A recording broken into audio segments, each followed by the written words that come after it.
Hi, this is Grant Shipman. I'm the co-living guy. And today, I hope you're having an awesome day, but today I want to talk to you about co-living and the nitty gritty, like understanding what it is, right? Before we try to do it, before we try to invest in it, before we think that we can properly manage it, before we can even have a confidence that we have the correct idea in our head, we've got to talk about what it is. This term is a relatively new term. And for a while there, it was a clay term, right? Meaning anybody can kind of shape it to be however they want it to be. So what this video is to do is to communicate how I look at it. I'm not arguing over terms, but we do need to define terms in order to communicate well and accomplish awesome stuff. So in the past, there has been rooming houses. There's been rent by the room, boarding houses, these residential rental units. These have existed. These have always existed. They serve an extremely important housing need. And let me define these things. Most of you are aware of this. So a boarding house is going to be somewhere that somebody stays for usually more than 30 days. It could be less. They're going to be living in a room, and other people might be in that room as well. But whether the people are in that room or you have that room to yourself, as a renter, there's going to be shared space. So there's going to be a kitchen, a living room, maybe a balcony. This is going to be the same thing with a rooming house and the same thing with a rent by the room scenario, right? There is going to be a room. You may have roommates, and you will have people who share the living room, the kitchen, etc. So what's important to understand about this housing model is, one, do not confuse it with co-live. Do not confuse it with co-living, because it is an important rental model that still exists. And if you don't distinguish it in your head with co-living, then you're going to miss some pretty awesome stuff. And that's the reason we have different terms, is so we can communicate and accurately understand distinctions, even of things that have some similarities. So, for example, a white Tylenol and arsenic, they look pretty similar, right? They have similarities. The distinctions are extremely important, right? So let's get back to this category called rooming houses, boarding houses, and rent by the room. We're going to put these in a category because what these things share is very important. They are usually lower cost, right? There is very low entry to get into them. They may or may not have background checks. But the most important thing to understand is that these are made for people who probably can't live somewhere else because of the season of life, because of other challenges that they might have. But this is a place where if someone is living there, they probably only want to live there as long as they have to. When they can afford or qualify to live somewhere else or find another place, maybe they just moved to the area, they will live somewhere else. So, and thanks for, noticing the traffic sounds behind me. This is one of our houses you can see in the background. Really nice. We're going to get to that distinction shortly. But with these boarding houses, rooming houses, rent by the room situations, these are wonderful, and they are for a person who is wanting to move on, right? They are not going to live there for a long time if they can help it. So oftentimes these are a lot smaller. They're in B or C or even D neighborhoods, or crammed downtown somewhere. It's someplace, like I said, that is not necessarily appealing, except for when you need that kind of place to live. And it's super important. So that's that category. And this category can kind of go two directions. Some are very rigidly run. So you're just a cog in a machine if you're renting there, meaning it's highly organized. It's rigidly run. Think about it as an extended stay hotel, right? There are rules. You're going to follow those rules, and that's how it is. There are some of these that are very disorganized. So in that sense, it's also great not to live there longer than you need to, but they are disorganized And so worse than being a cog in a machine, you don't even feel like the basic structure is there for your privacy and maybe even safety to be protected. So this is what we call the rent by the room, or the group home, or a rooming house. These are common names for them. Now we're going to jump over to something else that has existed forever. These are intentional communities. These go by lots of names: communes, housing co-ops. Wow. I mean, the intentional community, co-housing, these have existed for a long time. And here's the thing that bonds them together.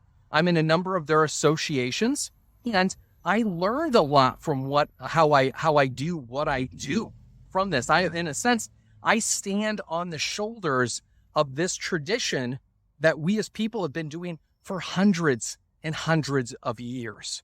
What this group has in common is that they are intentionally living together. They're not living there because they can't afford elsewhere, right? They want to live there for a really long time.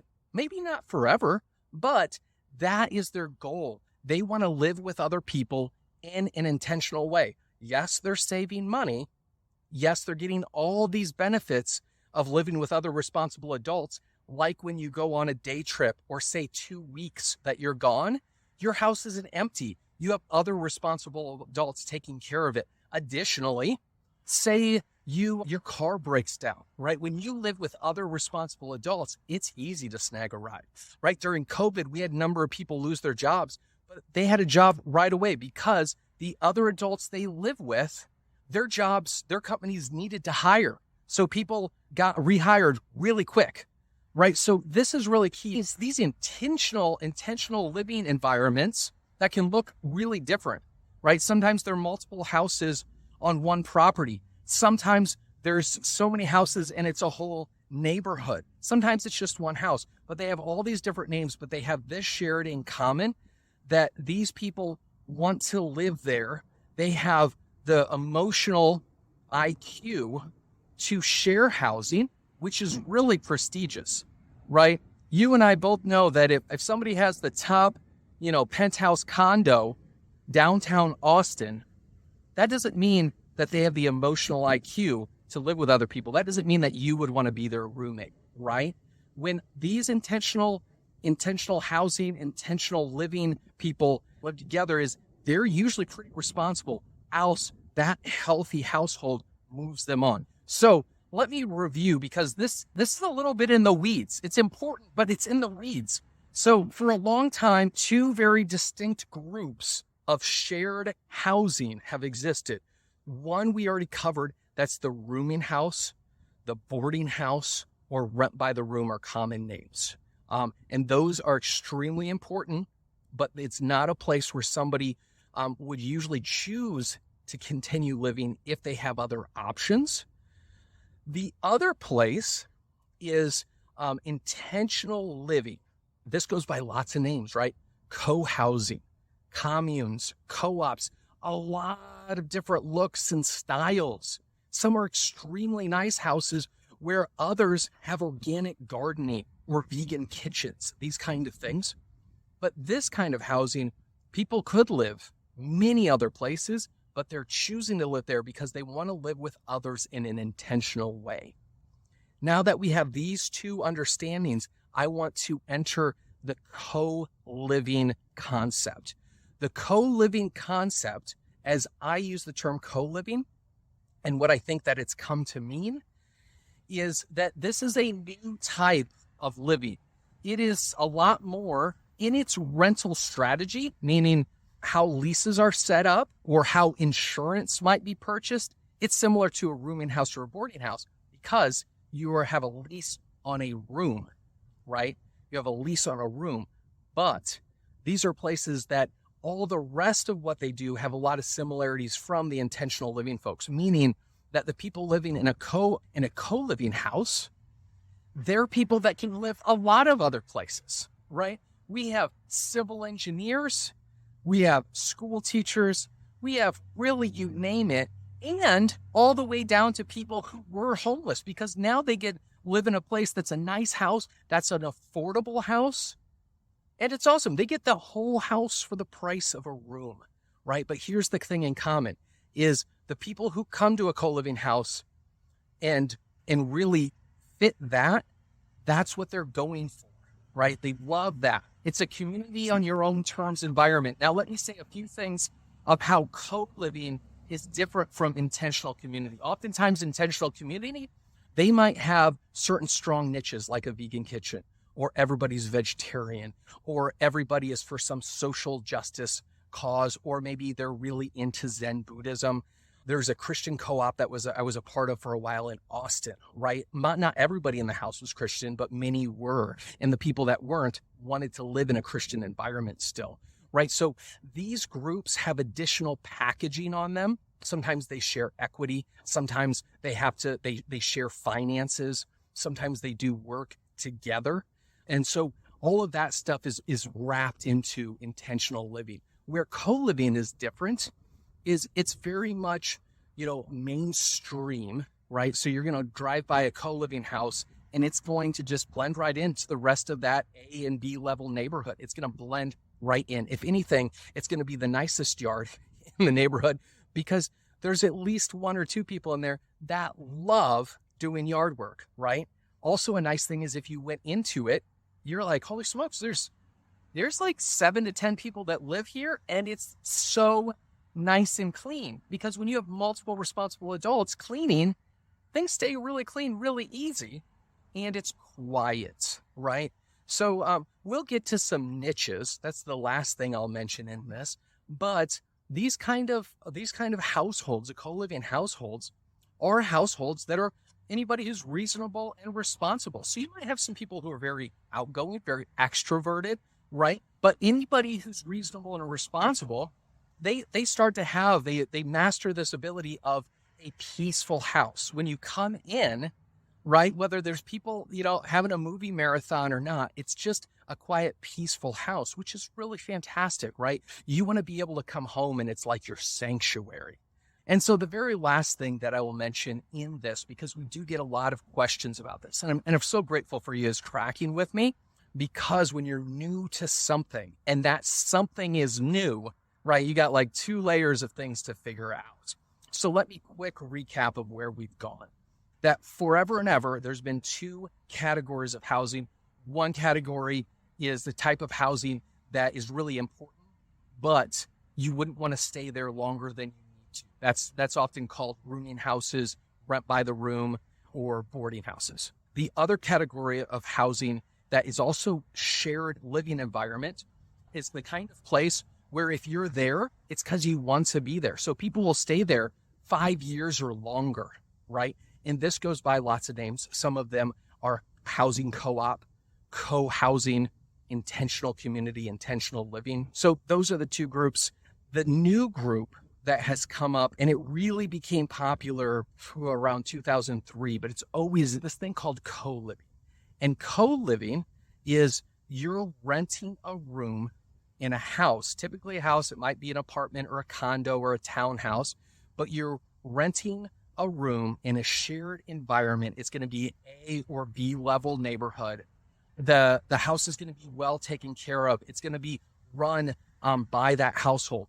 There's going to be some structures in place to provide stability and for you to feel safe and great in your house. But when you move in, it's not so highly structured that you're a cog in the machine. You would move in and you'd get to express yourself and be who you are, right? Just like a traditional household, this is a healthy, non-traditional household, which is really awesome. So that's going to be something that really nobody even notices when they drive by in the house. If anything, the neighborhood loves that because you have more responsible adults in a neighborhood. Now, let me finish this off with one thing, because people ask, hey, Grant, with Living Smith, you guys do sober living, right? You do that. We also know there's senior housing. There's housing like in bigger cities that's just for entrepreneurs, right? Or just for high-level chefs, or fill in the blank, right? This is called co-living that is niched, right? So what Living Smith, what we teach and practice is general co-living. Anybody who's reasonable and responsible will fit in there. Awesome.